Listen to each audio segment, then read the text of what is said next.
Hi, everyone. Okay. As you know, today marks the second day of Black History Month. The President and Vice President are committed to fighting for equity, opportunity, and dignity for all Black Americans each and every day. And yesterday, a couple people asked me what we were doing, so I just wanted to give you a quick overview. On Monday, the President issued a proclamation calling on the nation to celebrate the contributions of Black Americans, honor the legacies and achievements of generations past, reckon with centuries of injustice, and confront those injustices that still fester today. The President, Vice President, and First Lady, Second Gentleman, Cabinet officials, and White House staff will host meetings and activities this month centered around the 2022 Black History Month theme, Black Health and Wellness. This includes a focus on physical wellness, mental health, environmental justice, economic growth, and spiritual wellness.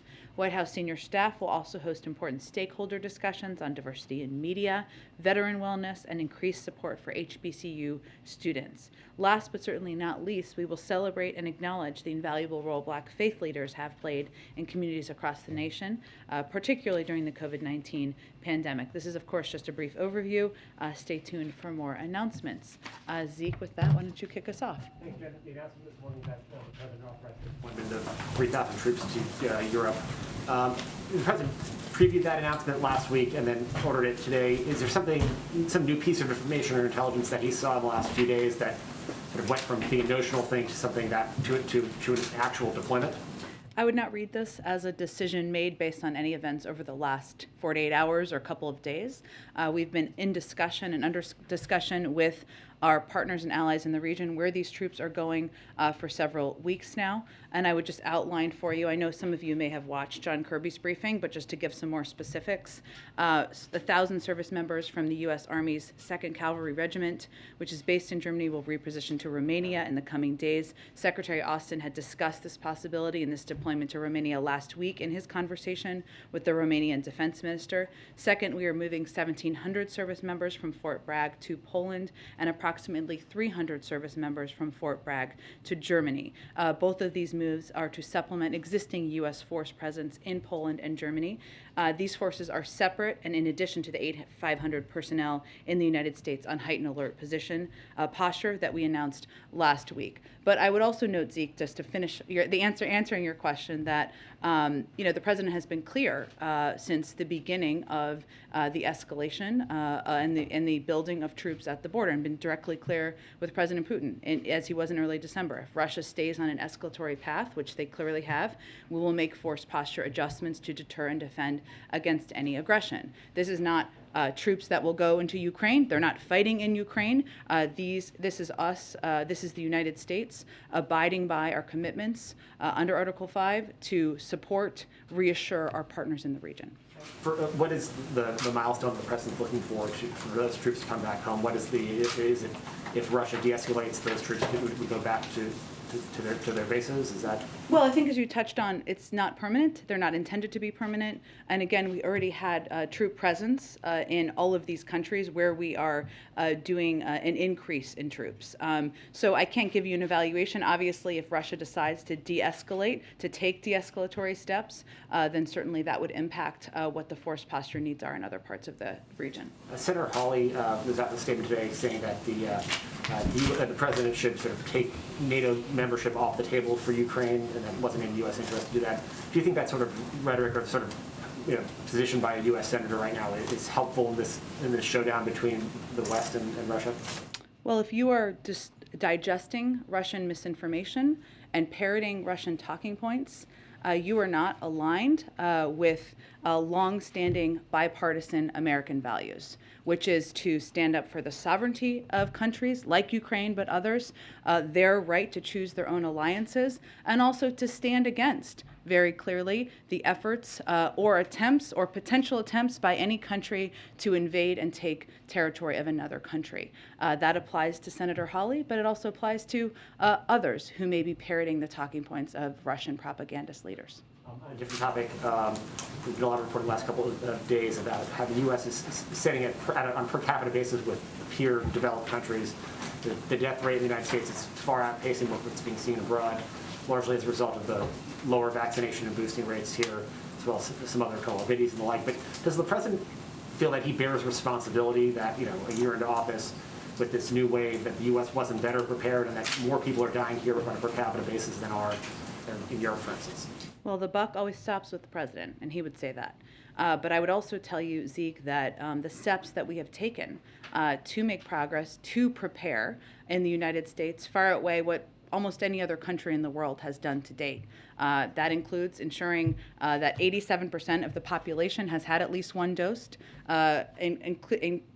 continuing to increase the number of people who are boosted, ensuring we are taking steps to keep our schools open, to make sure communities that have surges have federal resources they need. So, of course, we are still at war with a virus. That is continuing, and that is the president's top priority. He has said that before. But I would also note all the steps that we have taken to ensure we are prepared as we have ups and downs in this pandemic. And sorry, one last one. Yesterday you mentioned that it's the policy of the administration not to no longer comment on conversations with Joe Manchin about... I didn't say Joe Manchin. I said, you're often asked me about Joe Manchin. So I think that was the context of the question, which is absolutely fine. But it is our policy to not give specifics or to try not to give specifics of private conversations the president is having with members of the Senate, members of Congress.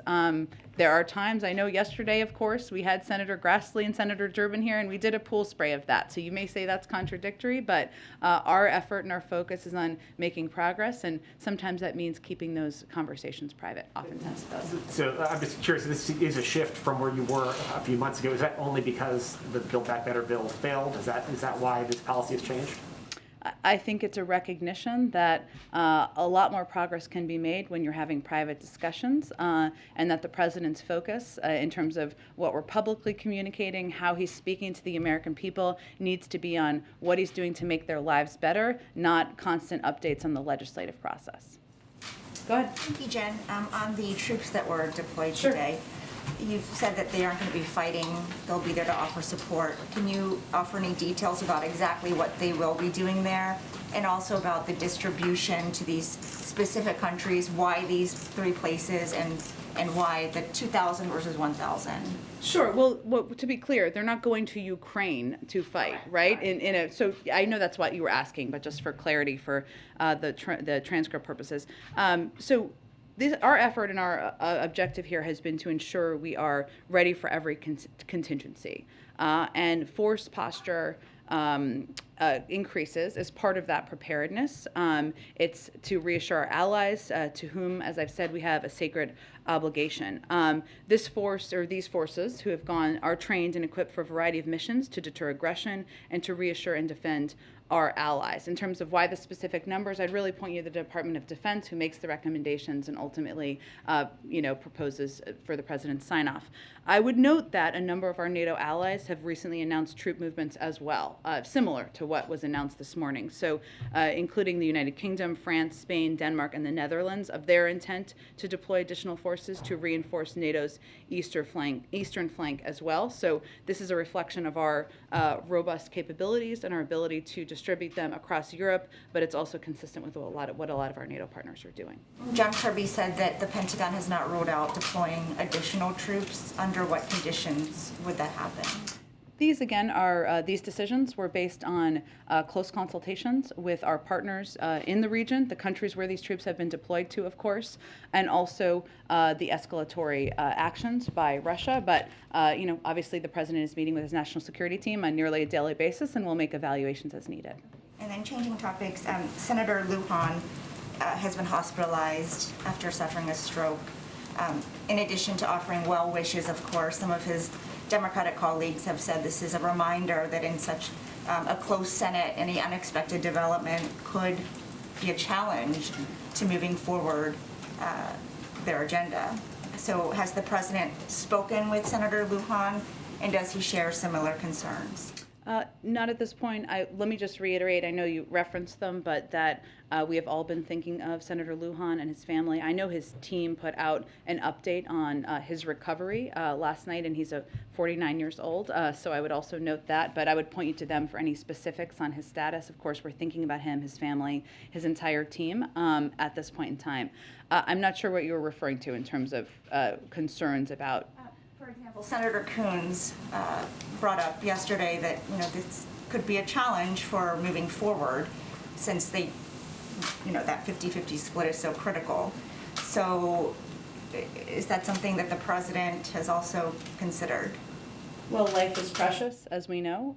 You're most familiar with the average age of senators in the Senate, but that is true on both sides of the aisle. So I would just say we spend most of our time engaging in good faith about the president's agenda and not making those calculations. And then just one more on the Supreme Court.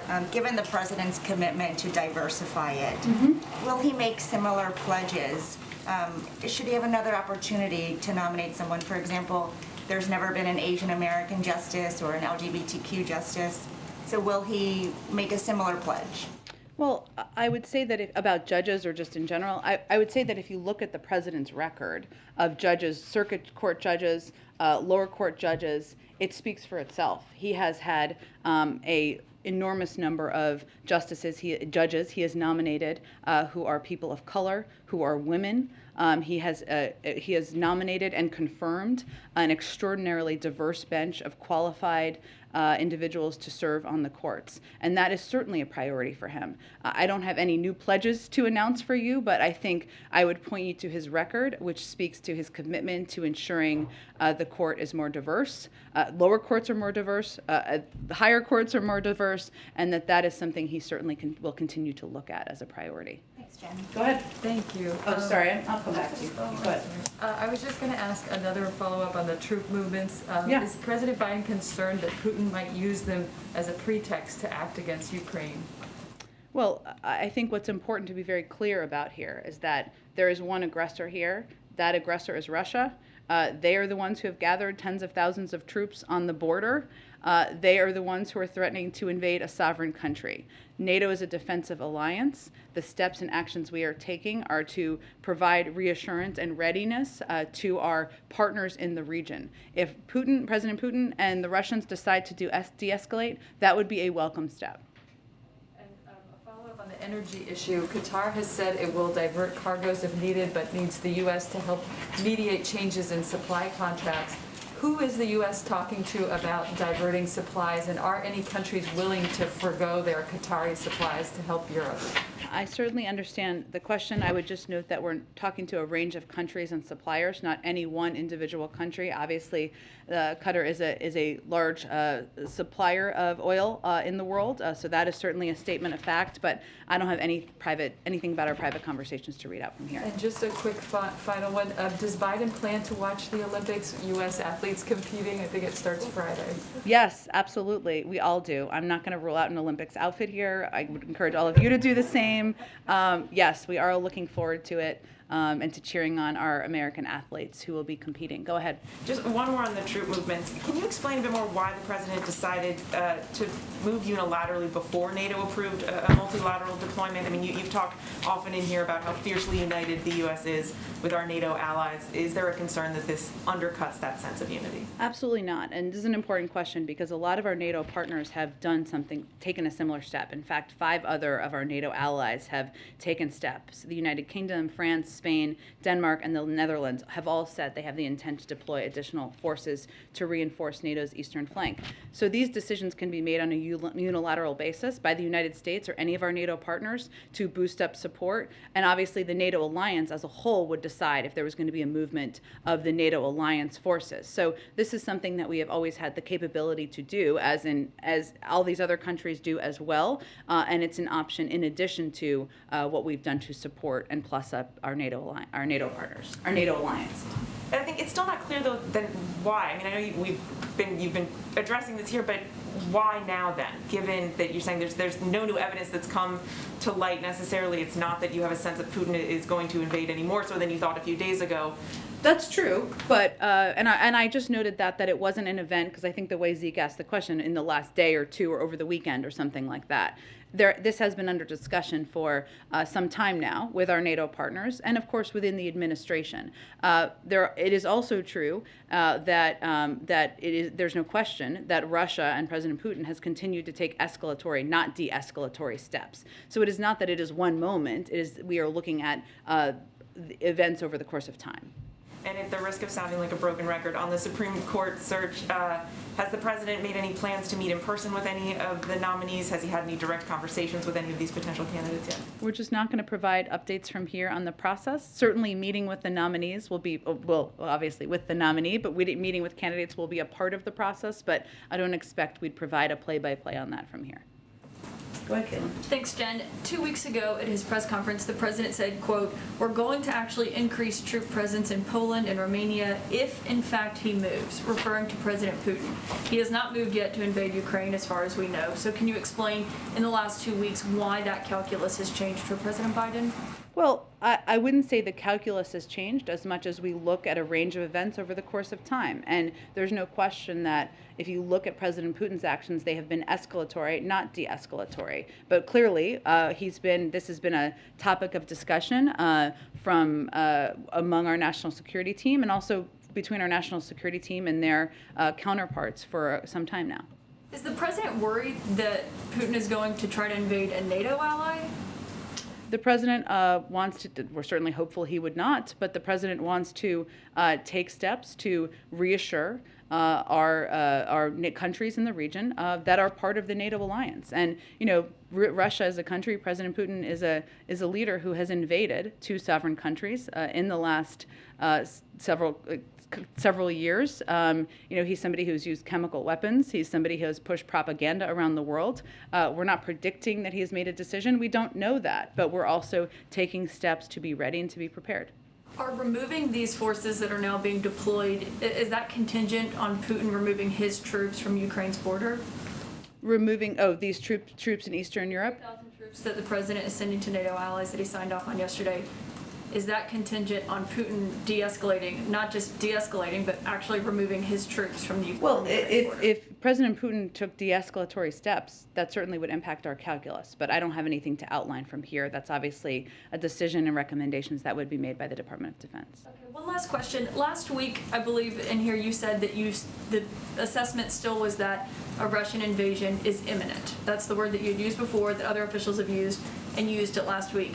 But yesterday, the ambassador to the United Nations, Linda Thomas-Greenfield, said she would not use the word imminent. She said she does not think a Russian invasion of Ukraine is imminent. So I guess we just need some clarification on where that assessment stands right now. I used that once. I think others have used that once, and then we stopped using it because I think it sent a message that we weren't intending to send, which was that we knew that President Putin had made a decision. I would say the vast majority of times I've talked about it, we said he could invade at any time. That's true. We still don't know that he's made a decision. Okay, so you're not using that word. I think I used it once last week. But the decision now is that you're not describing it as imminent anymore. I haven't in over a week.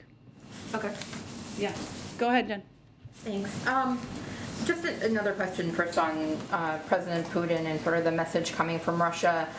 He yesterday expressed hope for diplomacy, and after the U.S. announcement on troops today, the Russian deputy foreign minister called the move unjustified and destructive. So what is your response to sort of their rhetoric of, calling for diplomacy here, given what their posture is on the border of Ukraine? I would say be very open-eyed about Russian propaganda and what they're putting out there. We know what is happening on the border. Everybody can open their eyes and see. They have gathered more than 100,000 troops at the border. They have also built up troops in Belarus at another border. That has not changed. We have not seen de-escalatory actions. At the same time, we don't know that President Putin has made a decision to act. And that means that we are going to, of course, continue to leave the door open to diplomacy. We're going to continue to discuss and engage where we can find common ground with Russian leaders. That doesn't mean that we are going to bow to what their demands are on issues like NATO and the right of any sovereign country to be able to choose which alliances they pursue. We've been clear on that from the beginning. But, diplomacy means you agree on some things, you disagree on others, you try to figure out where you have common ground, and that's the process that we're still undergoing. On another subject, the House is working through the China bill right now. Yeah. And there were some amendments that were released last night. There's an effort by some House members to attach guardrails to CHIPS funding, which would mean they wouldn't be able to get U.S. taxpayer dollars while also investing in China. Does the administration have a view on that? I'm not going to get into any specifics about the negotiations that are ongoing. Certainly, the president is eager to sign the competition bill into law. I would also note that Mr. McCarthy made clear he was going to whip against this bill. And let's just think about how ludicrous that is. He is a leader in the Republican House. This is a bill that would help address supply chain issues. It would help make us more competitive with China. It would provide more than $50 billion in funding to ensure there's chips manufacturing here in the United States, which would help, by the way, reduce and prevent inflation over time in an industry where 1/3 of inflationary pressure is coming from, which is the car industry. So there are important discussions happening right now, but the whipping against this legislation that warranted a great deal of bipartisan support in the Senate, is certainly a question that hopefully House Republicans will have to answer for. And then just another China question on a little bit of a different subject, which is the COVID tests that are being sent out by the federal government. The Chinese company Andon Health owns iHealth, which is one of the providers. They signed a $1.3 billion contract with the Pentagon last month for these tests. Is the administration concerned about sort of both the sort of optics and messaging of sending something to Americans' homes that says made in China on it, at the same time that you're, doing this thing that you consider to be a positive good for Americans, and just kind of the overall, philosophy of giving federal contracts to China? Well, I would say our objective and continues to be to increase U.S. manufacturing capacity of tests. We also needed to meet a need that we had in this country for more tests and a shortage of tests, and the understandable demand from people across this country to get tests and make them free and accessible, which required us purchasing some of those tests from China in order to meet that demand. But that doesn't change our commitment to increasing our U.S. manufacturing to ensure that we will be able to meet that demand with products made here in the United States over the course of time. Go ahead. Thanks, Jim. Yesterday, the national debt passed $30 trillion for the first time. Does the administration see that as a problem, or do you share the view of some economists that debt doesn't matter? Well, the president believes we need to have a sustainable and responsible fiscal policy, which is why he put forward ways to pay for his major proposals. He's committed to a sustainable and responsible policy in ensuring that our long-term investments are fully paid for, like Build Back Better. I'd also note that this stands in significant contrast from the previous administration and Republicans in Congress, which passed a $1.5 trillion tax cut for wealthy taxpayers in 2017 and didn't pay for it.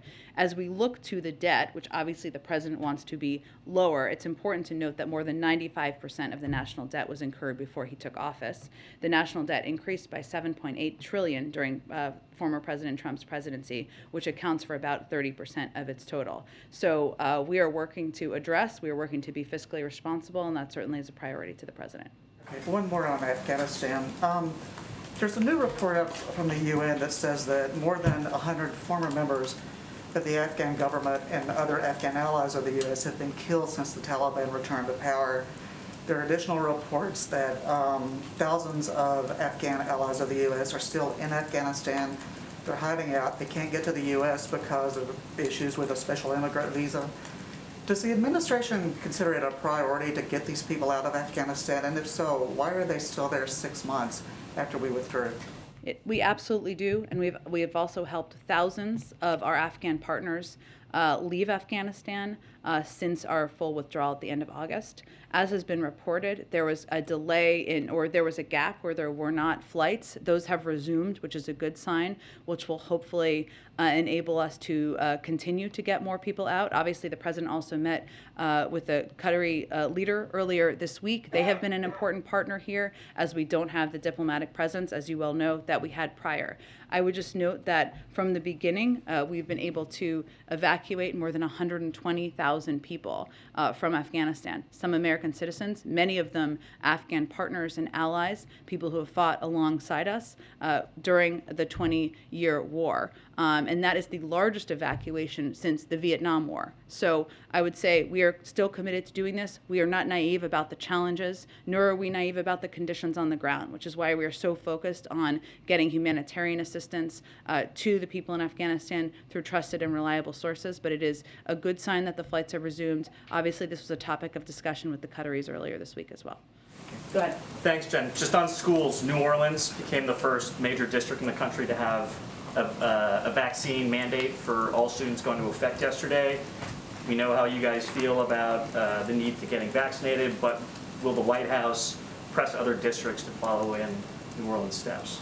We will always, we believe that it's up to school districts to make decisions about what steps they put in place, and we would certainly advise all of them to follow CDC guidance.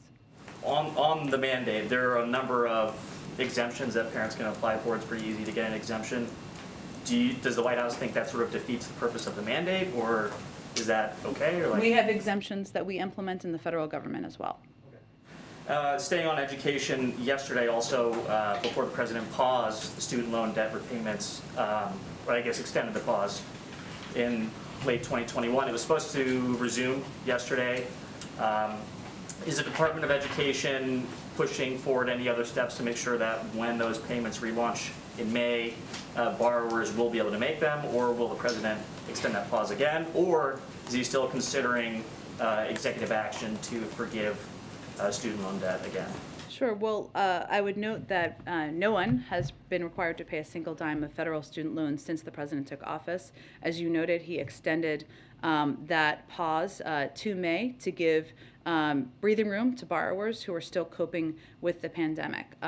He certainly also supports Congress for providing $10,000 in debt relief, a bill he would be happy to sign into law. I don't have any additional executive orders to predict at this point in time, but certainly in May, if this resumes, the Education Department will continue working to ensure a smooth transition to repayment.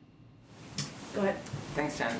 Last week, President Biden and President Zelensky discussed a macroeconomic package of assistance for Ukraine. What's the status of those negotiations? What's the scope and scale of that package? And what's the holdup, given that the economic damage is happening in real time from the Russian threat, and the EU has already announced its own economic package? Yes, we have been discussing with the Ukrainians a package of economic assistance. That package and discussion has been underway, obviously with at the leader level, but also beyond. At this point in time, I think the discussion is with other counterparts from our government and theirs about next steps. I mean, this was not the first economic package that we are providing to the Ukrainians. We have provided a significant amount of assistance, not just security assistance, but humanitarian and other economic assistance over the course of time. So that would certainly build on that. But in terms of a next step, I can check and see if there's anything specific to update you on. Just to follow up on the troop levels, why did the president authorize the deployment specifically to Poland and Romania? Are they considered the most vulnerable of the eastern flank countries compared to, say, Hungary or the Baltics? And is it because the negotiations with the other countries haven't worked out, or is it because these are considered the most vulnerable members? Well, I think as my colleague John Kirby conveyed, we've left the door open to additional. I have nothing to predict on that front, but this was based on, or this announcement and deployment was based on consultations and conversations with these countries where we have sent these troops. I don't have any more details about behind-the-scenes conversation to lay out from here. Go ahead. Thanks, Jen. Senator Graham and Congressman Clyburn have been calling for educational diversity on the court, suggesting the president should choose someone who attended a public university rather than an Ivy League school, for example. As the graduate of a public university, Me too. Does the president? Who else here? Does the president Public have schools. Any? I'm not saying about the president. Does he have any thoughts on that as a graduate of the public university? Will that factor into his consideration at all? Sure. I certainly understand the question. I've seen their comments. I would say the president's, and we certainly appreciate Senator Graham's thoughts and, of course, those of Mr. Clyburn. What the president's focus is on is choosing from a wealth of deeply qualified candidates who bring to bear the strongest records, credentials, and abilities that anyone could have for this role. As you know, he has nominated judges who have not gone to Ivy League schools, so I think that speaks to his value for that. But in terms of the credentials, I don't have any more specifics to lay out for you today. Related to that, though, also just wanted to ask about candidates who have already gone through a judicial confirmation process, either for the district court level or the appeals court level. Is that something the president's going to be taking into consideration, whether they've already made it through the Senate Judiciary Committee once before? The president's focus is, again, choosing from a wealth of highly qualified candidates who bring to bear strong records, credentials, and abilities to serve on the court in a lifetime appointment. That is his focus, and also doing that through consultation with Republican and Democratic members of the Senate and experts, not on navigating the legislative process. Shifting gears to one infrastructure question. A number of Florida Republicans have complained about the implementation of the new infrastructure law. Who? Well, certainly Governor DeSantis, Senator Rubio. What are their complaints? I haven't even seen them.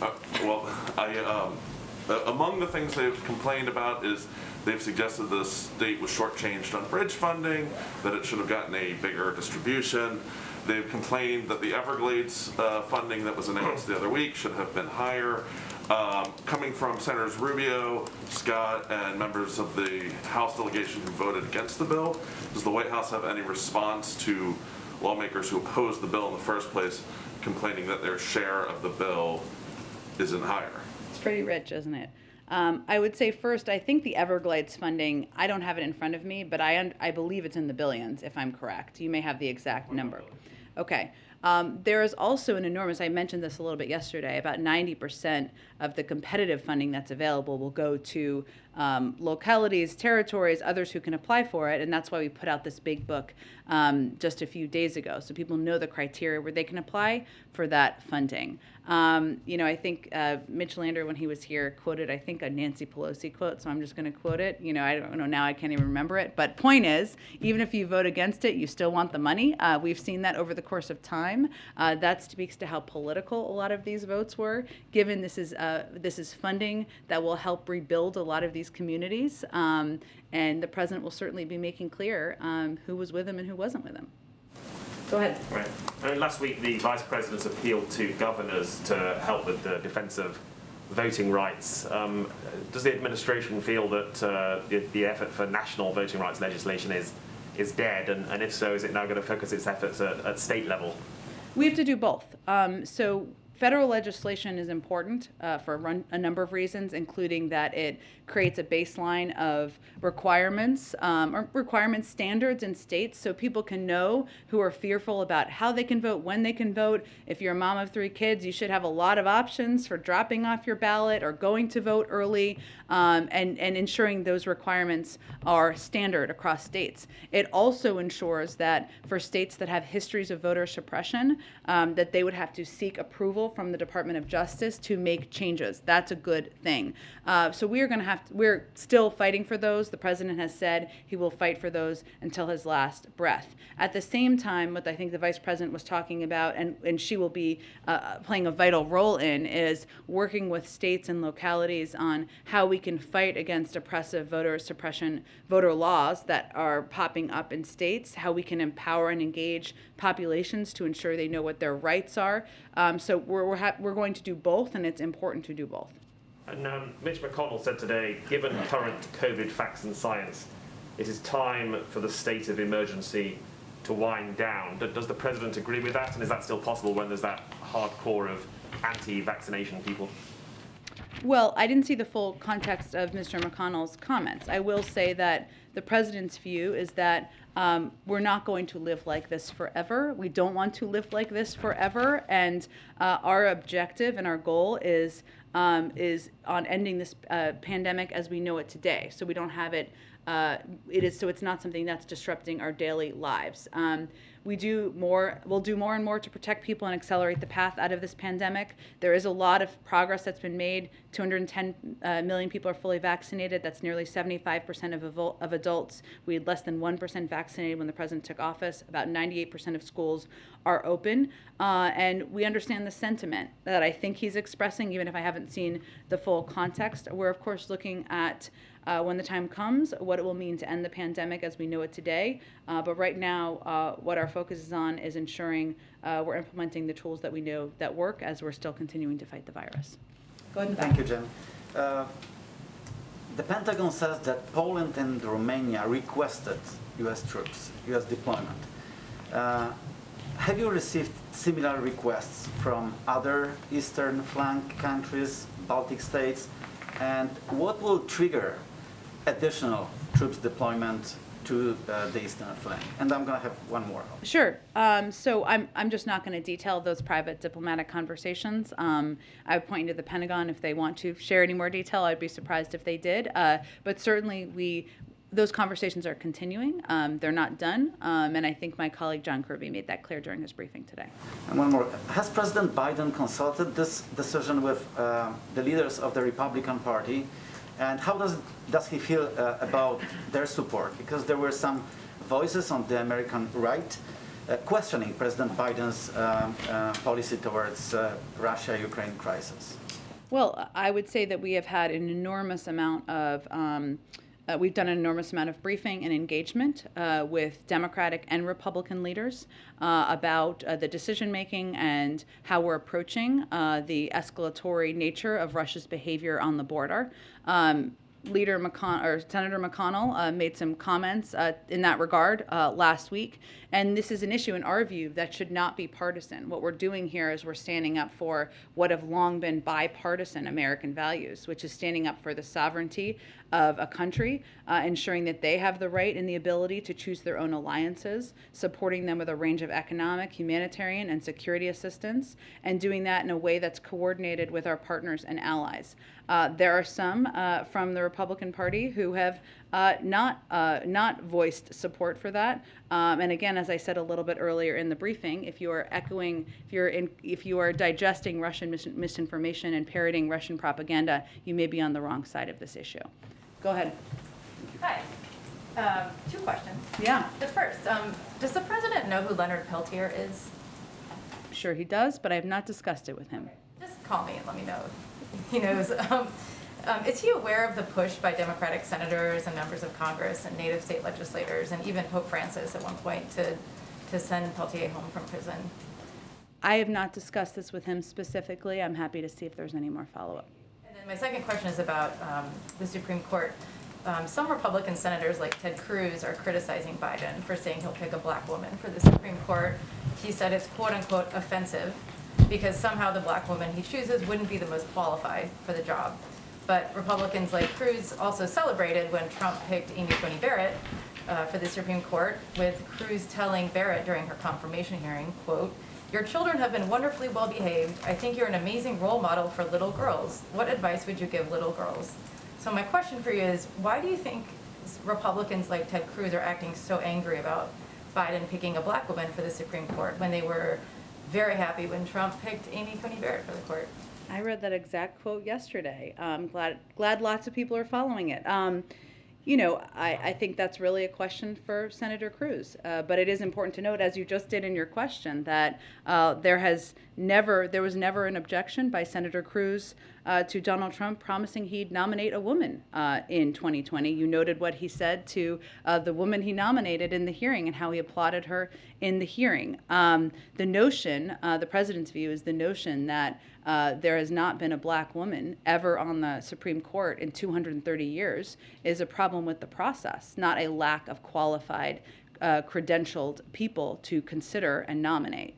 That's his view, but I think that's a question best for Senator Cruz. Why do you think, what's the difference between Trump picking Amy Coney Barrett and saying he'd pick a woman in advance and Biden picking a black woman? That's exactly why I called out this issue yesterday, but I am blissfully not a spokesperson for Senator Cruz, so he can best answer that question. All right, thanks everyone. Oh. Yes. Senator Schumer is currently coming here today to meet with the president about the Supreme Court pick and process. Can you confirm that? Do you have any other information on what their conversation? I believe it was under discussion to figure out how they could connect, whether it was on the phone or in person. Let me see if I can get more details on it, but it's part of the consultation process that you've seen take place over the past couple of days. Thanks. Thank you, everyone.